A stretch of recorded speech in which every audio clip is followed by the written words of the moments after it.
오늘부터 우리 금요기도회 3주 동안 오직 복음에 대해서 같이 나눌 것인데, 그 중에 오늘은 오직 그리스도에 대해서, 다음 주는 오직 하나님의 나라, 그리고 그 다음 주는 오직 성령 충만을 같이 나누고자 합니다. 자, 오늘 제목은 오직 그리스도예요.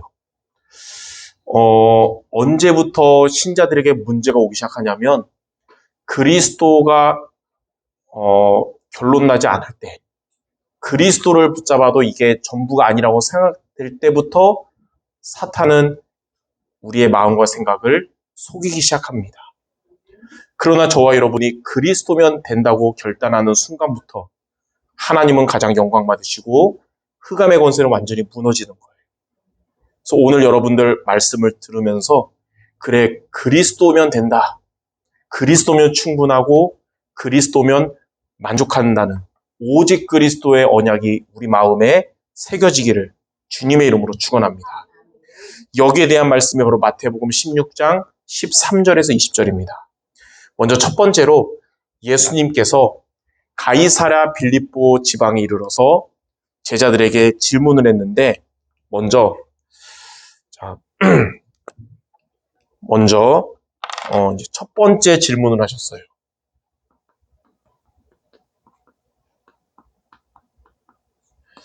뭐라고 질문하셨냐면, 사람들이 인자를 누구라 하느냐?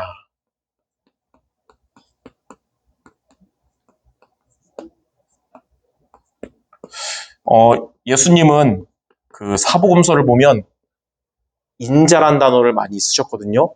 사람의 아들이라는 뜻인데 무슨 말이냐? 하나님이신 그분이 인간의 모습으로 이 땅에 오셨다는 것을 의미하거든요. 그래서 예수님 본인을 말씀하세요. 사람들이 인자를 누구라 하느냐? 그러니까 제자들이 대답을 했습니다.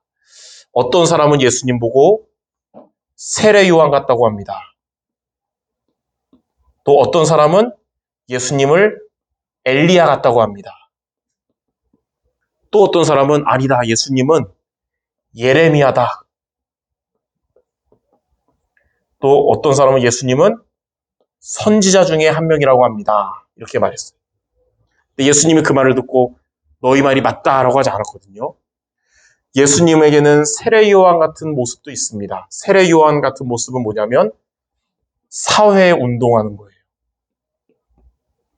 물론 교회가 앞장서서 정치가 잘못된 길로 가면 앞장서서 사회 개혁도 부르짖어야 되고 그렇게 해야 되지만 그게 인간 구원의 길은 아닌 거예요. 그거는 제일 중요한 게 아니라 두 번째로 중요한 거예요. 첫 번째가 아니거든요. 예수님을 엘리야 같다는 것은 뭐냐면 엘리야는 신비, 능력 선지자잖아요. 신비주의를 말합니다. 교회가 신비주의 운동하는 게 본질이 아니에요. 물론 교회에서 막 능력 운동, 방언 받아야 된다. 그리고 은사를 받아야 된다. 물론 받으면 좋죠. 저도 좀 더 착해지는 은사, 성도들을 더 품을 수 있는 은사가 더 많았으면 좋겠어요. 근데 이런 것도 중요하지만 이거는 첫 번째와 두 번째로 중요한 거예요. 또 예수님을 예레미야라고 하는데 예레미야는 눈물의 선지자잖아요.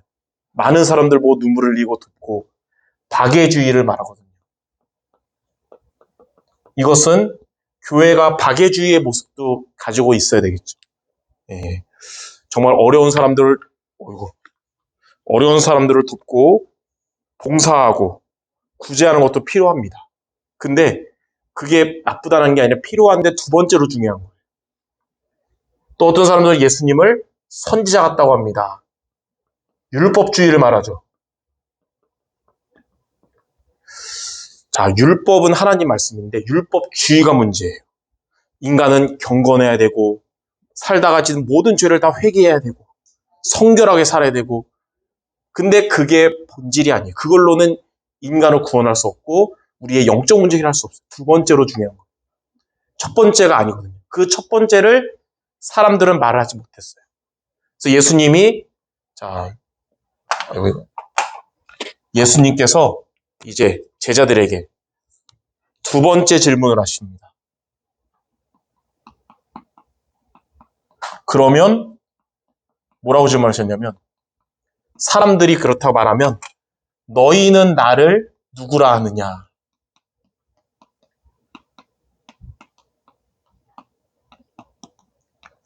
예수님의 가장 저와 여러분을 향한 제일 중요한 질문, 우리에게도 하신 질문, 항상 말씀하세요.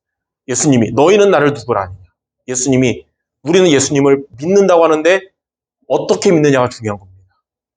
근데 그때 시몬 베드로가 뭐라고 대답을 했냐면 주는 그리스도시요 살아계신 하나님의 아들이십니다. 이렇게 대답을 한 거예요. 네. 근데 예수님이 그 대답을 듣고 내가 복이 있도다. 정확하게 알고 있구나. 그런 거예요. 자, 주는 그리스도시요 살아계신 하나님의 아들이란 말이 무슨 말일까요? 아까 말한 것처럼 다 필요한 거지만 두 번째고 가장 중요한 첫 번째가 바로 그리스도인데 하나님을 떠난 우리 인간에게 하나님을 만나는 길 대신 참 선지자 되신 분이십니다. 그 뜻이에요. 요한복음 14장 6절에 예수께서 이르시되 내가 곧 길이요 진리요 생명이니 나로 말미암지 않고는 아버지께로 올 자가 없느니라. 그러니까 예수님이 하나님 떠난 우리에게 하나님을 만나는 길을 열어주신 참 선지자십니다. 그 뜻이고요. 또 그리스도란 말은 우리를 죄와 저주로부터 해방시켜 주시는 참된 제사장이라는 뜻이에요. 로마서 8장 2절에 그리스도 예수 안에 있는 생명의 성령의 법이 죄와 사망의 법에서 너를 해방하였습니다. 또 그리스도는 무슨 뜻이냐면 세 번째, 우리를 사탄의 마귀에게 자녀로서 마귀에게 눌려있던 우리를 마귀의 권세를 박살내시고 우리를 건져내 주신 참된 왕이십니다. 그 뜻이거든요. 요한일서 3장 8절. 하나님의 아들이 나타나신 것은 마귀의 일을 멸하십니다. 그러니까 진짜 인간의 문제 해결은 인간의 근본 문제를 해결해야 되거든요. 근본 문제가 뭐냐면 하나님을 떠난 문제, 죄 문제, 사탄 문제인데 그리스도는 인간의 근본 문제를 해결하신 분이라는 뜻이에요. 그래서 이 그리스도가 살아계신 하나님의 아들이란 말은 지금 살아계시고 여러분과 우리와 함께 하시는 분이라는 거예요. 저와 여러분의 모든 문제를 해결하신 그리스도가 지금 우리와 살아서 함께하고 계신다는 거예요. 마태복음 28장 20절에 세상 끝날까지 너희와 항상 함께할 것이다. 요즘 이런 문제 저런 문제 터져도 항상 저는 두 가지가 믿어져요. 하나님 죽지 않았고 살아계신다. 그리고 하나님은 나와 함께 하시고 우리 교회와 함께 하시고 또 우리 총회와 함께 하신다. 예. 자, 그래서 여러분의 신앙생활 중에 중요한 거 많지만 가장 중요한 게 뭐냐면 우리가 예수님을 믿는데 그냥 믿는 게 아니라 예수님을 제대로 알고 믿는 것이 그게 가장 중요한 겁니다. 우리나라의 교회 다니는 성도의 수가 1000만 명이나 된다고 많이 있잖아요.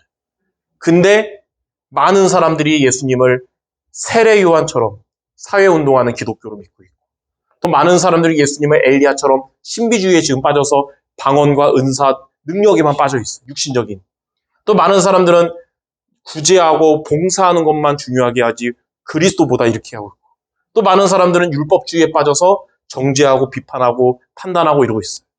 그러나 여러분들은 예수님을 이런 분이 아니라 우리의 인생의 모든 문제 해결하신 예수님을 그리스도로 믿으시기 바랍니다. 그게 신앙생활에서 가장 중요한 거예요.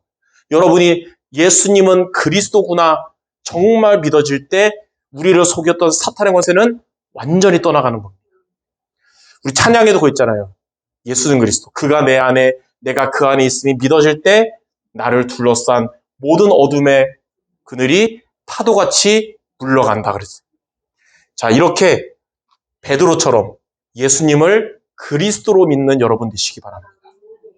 자, 이렇게 했더니 두 번째 예수님이 뭐라고 대답했을까요? 첫 번째 대답에 대해서는 아무 얘기 안 하신 예수님이 베드로의 고백을 듣자마자 바요나 시모나 내가 복이 있도다. 이를 너에게 알게 하니는 혈육이 아니고 하늘에 계신 내 아버지시니라. 여러분, 예수님을 그리스도로 믿는 거는 누가 말을 잘해가지고 부모님이 알려줘서 사람이 알려줘서가 아니고 오직 하나님의 은혜로 깨닫고 믿어지게 되는 것입니다.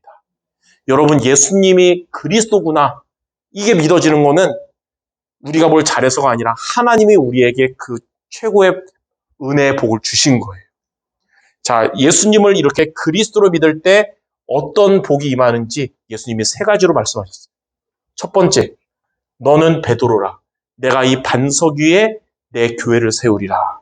첫 번째, 하나님 우리에게 주시는 복이 뭐냐면 반석 위에 내 교회를 세우리라. 이 교회가 두 가지 의미가 있어요. 하나님의 성령이 거하는 우리 여러분 한 명 한 명이 교회예요. 그리고 함께 모여서 예배드리는 여기도 교회고요. 근데 반석 위의 교회가 되면 절대로 무너지지 않아요. 여러분도 반석 위의 교회가 돼서 절대로 무너지지 않고 우리 교회도 마찬가지고 또 우리 단체도 마찬가지입니다. 왜 그러냐? 고린도전서 10장 4절에 보니까 이 반석이 뭐라 그랬냐면 이 반석은 곧 그리스도시니라. 그리스도가 여러분의 인생의 반석이 되십니다. 그 반석 절대로 안 무너져요. 그러니까 여러분의 인생은 절대로 무너지지 않고 교회도 절대로 무너지지 않아요. 많은 이런 저런 일이 우리 총회에 닥친다 해도 그 총회의 반석이 누구냐? 그리스도거든요. 무너지지 않을 거예요. 마태복음 7장 24절에서 27절에 보니까 뭐라고 말씀하셨냐면 반석 위에 지은 집은 비가 내리고 창수가 나고 바람이 불어도 무너지지 않을 것이다. 근데 모래 위에 지은 집은 어떻게 될까요? 평상시랑 똑같아 보이거든요. 근데 비가 내리고 창수가 나고 바람 불면 무너지는 거예요. 저와 여러분은, 우리 교회는 그리스도가 반석이기 때문에 우리의 인생에 비바람이 불고 창수가 나도 무너지지 않는 것입니다. 하나님은 예수님을 그리스도로 고백하는 그 믿음 위에 절대로 무너지지 않는 교회를 그리스도께서 세워주실 겁니다. 여러분 한 명 한 명을 세워주시고 그 교회를 세워주실 거예요. 두 번째, 예수님의 주신 두 번째 복이 뭐냐면 음부의 권세가 이기지 못하리라.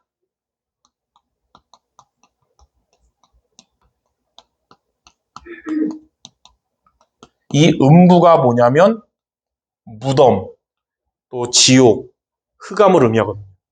사탄의 권세를 말해요. 저와 여러분이 예수님을 그리스도로 고백하면 흑암의 권세가 이기지 못하는 거예요. 자, 누가복음 10장 19절에 보니까 내가 너희에게 뱀과 전갈을 밟으며 원수의 모든 능력을 제어할 권능을 주었으니 너희를 해칠 자가 결코 없으리라. 그리스도를 고백하는 여러분에게 하나님이 흑암 권세를 결박하는 권세를 주셨어요. 그래서 여러분의 해칠 자가 결코 없습니다. 예. 그리스도 생명 가진 자를 아무도 해할 수 없는 겁니다. 요한일서 5장 14절에는 하나님께로서 나신 이가 그를 지키심에 악한 자가 만지지도 못하게 하나 했어요. 하나님께로부터 나신 이가 바로 그리스도거든요. 그리스도께서 저와 여러분을 지켜주시기 때문에 악한 자가 저와 여러분을 만지지도 못하게 한다 이거였어요. 그래서 여러분 영적 싸움할 때 또는 흑암이 역사할 때 두려울 때 무슨 고백을 해야 되냐? 예수님은 그리스도구나. 이거 붙잡으면 되는 거예요. 그러면 음부의 권세가 저와 여러분을 이기지 못하는 겁니다. 우리 교회 이제 여기 이사 와서 이제 간판 막 이거 할 때 그거 맡은 게 이제 하은샘 집사였거든요. 목사님 교회 그 성경 구절 한 구절 뭐로 할까요? 생각을 못 했었어요. 근데 그래 우리 교회 앞으로 계속 있을 1, 2년이 아니라 올해 것만 하면 여기 뒤에 있는 창세기 2장 7절 할 건데 계속 할 거 뭐 할까 다가 그래 우리 교회의 정체성은 마태복음 16장 16절 주는 그리스도시요 살아계신 하나님 아들이십니다. 그거 하라고 그랬어요. 예수를 그리스도로 고백하는 이 교회는 음부의 권세가 이기지 못할 것이다. 예수님을 그리스도로 고백하는 우리 모든 성도들에게 음부의 권세가 이기지 못한다는 거예요. 자, 세 번째는 뭐냐면 이렇게 두 개만 복을 주어도 감사한데 예수님이 세 번째까지 주셨어요. 뭐냐면 천국 열쇠를 내게 주리라.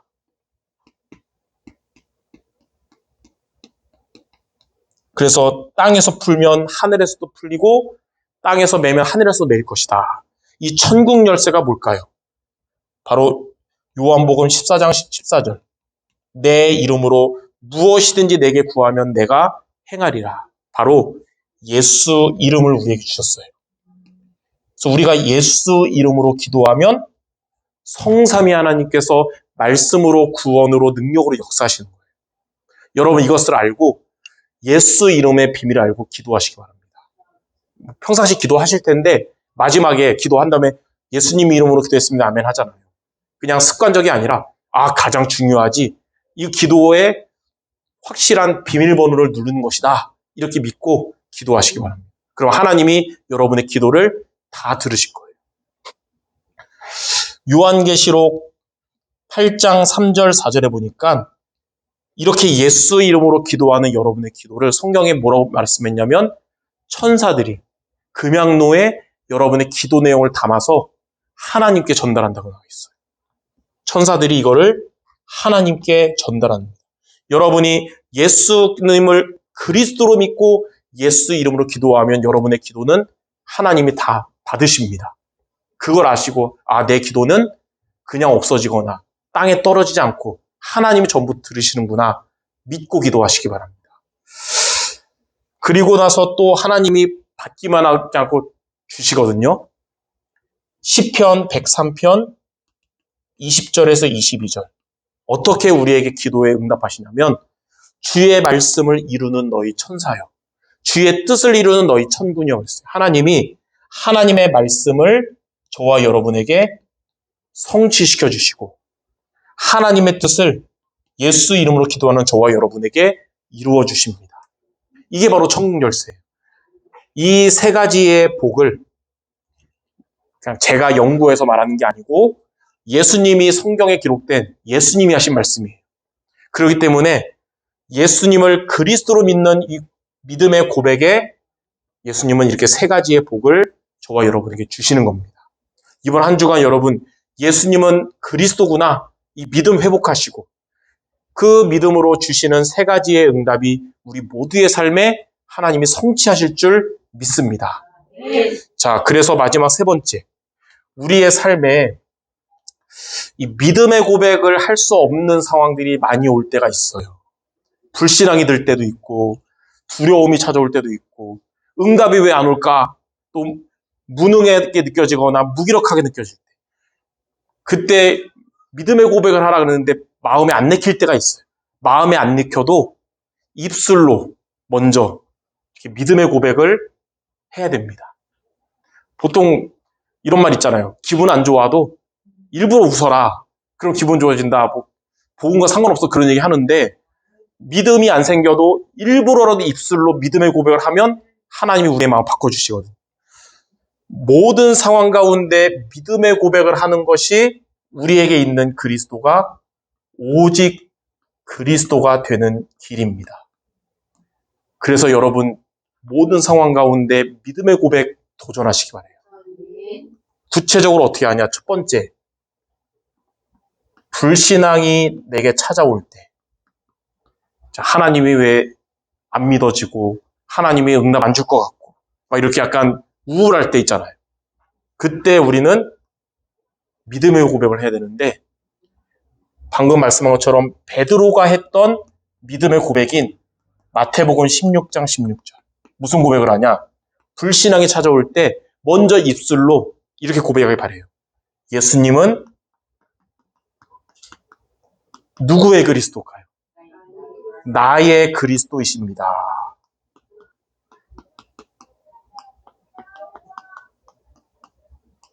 이렇게 믿음의 고백하기 바랍니다. 불신앙이 찾아올 때 그래도 예수님은 나의 그리스도십니다. 이 진심의 여러분의 고백을 하나님 받으시고 불신앙을 믿음으로 바꿔주실 거예요. 오직 되게 하실 거예요. 자, 두 번째, 우리가 살아가는 세상이 좋은 일만 있으면 좋지만 어려움이 찾아오고 갈등도 오고 위기도 오고 이렇게 두려움이 나를 엄습할 때가 있어요. 두려움이. 그때 우리도 두려움에 빠지지 말고 그때 믿음의 고백을 해야 돼요. 그때 여러분들 두려움을 많이 겪었던 성경 인물 있어요. 요즘 주일 강단마다 자주 나오는 사람이에요. 다시인데 누굴까요? 다윗이거든요. 다윗은 이 두려움이 올 때마다 뭐라고 믿음의 고백했냐면 시편 23편 4절을 고백했어요. 시편 23편이 아름다운 시인데 왕이 돼가지고 아름다운 정원에서 쓴 게 아니에요. 도망 다니는 정말 극한 위기 속에서 쓴 4절에 뭐라 했냐면 내가 사망의 음침한 골짜기를 다닐지라도 해를 두려워하지 않을 것은, 그 다음이 중요해요. 주께서 나와 함께 하십니다. 두려움이 여러분 찾아올 때 뭐라고 고백해야 되냐? 하나님은 누구와 함께 하실까요? 나와 함께 하십니다. 이 고백을 한다면, 두려움의 상황 가운데 이 고백이 된다면 다윗의 시편 23편 4절의 상황과 같은, 또 다윗과 같은 믿음의 고백을 하는 겁니다. 그래서 두려움이 찾아올 때는 하나님은 이 시간에도 나와 함께 하십니다. 먼저 입술로 고백부터 하시기 바래요. 그럼 하나님이 두려움 없어주시고 오직 그리스도 되게 하실 겁니다. 자, 세 번째. 기도 응답 받아야 되는데 무응답, 응답이 안 오는 것 같고 그러다 보니까 내가 지금 무능하게 느껴지고 그렇게 자꾸 힘 빠지잖아요. 포기하고 싶고 지금 무기력할 때 이런 상태에 우리가 빠져 있으면 안 되겠죠. 바울은 이런 상황에서 언제 이런 상황이었냐면 감옥 안에서 갇혀 있을 때예요. 기약 없이 깜깜한 감옥에 갇혀 있을 때. 그때 여기 안 빠지고 바울이 뭐라고 믿음의 고백을 했냐면 옥중 서신인 빌립보서 4장 13절에 내게 능력 주시는 자 안에서 내가 모든 것을 할 수 있습니다. 이렇게 고백을 했어요. 그러니까 확실한 건 아니지만 그냥 제 예측이에요. 바울도 왜 기약 없으니까 응답도 안 오는 것 같고 무능하게 느껴지고 무기력할 때 그래 입술로 먼저 고백부터 하자. 내게 능력 주시는 자 안에서 내가 모든 것을 할 수 있느니라. 근데 하나님이 정말 그 힘을 주시는. 자, 요셉도 노예로 있을 때 기약 없이 노예로 있고 또 기약 없이 감옥에 있고 근데 거기에서 이런 상태에 빠져있지 않고 창세기 41장 38절 하나님의 영에 감동된 자가 된 거예요. 그러니까 바울과 요셉의 공통점이 뭐냐면 성령 충만을 얻는 겁니다. 그래서 응답이 없다고 느껴질 때, 무능하게 느껴질 때, 무기력할 때 우리에게 필요한 게 뭐냐면 성령 충만이 필요해요. 하나님 주시는 보좌의 능력이, 힘이 우리에 필요한 거예요. 그래서 나에게 성령 충만을 주옵소서. 이 고백이 이때 여러분에게 먼저 입술로 되어지길 바랍니다. 네, 그럼 하나님이 여러분에게 성령 충만 주시고 오직 그리스도 되게 하실 거예요. 자, 불신앙이 나를 사로잡을 때 뭐라고 고백한다고요? 예수님은 나의 그리스도십니다. 두려움이 막 찾아올 때는 뭐라고 고백해야 된다고요? 하나님이 나와 함께 하십니다. 응답이 없다고 느껴지고 무능하게 무기력할 때 무슨 기도하라고요? 나에게 성령 충만 주옵소서.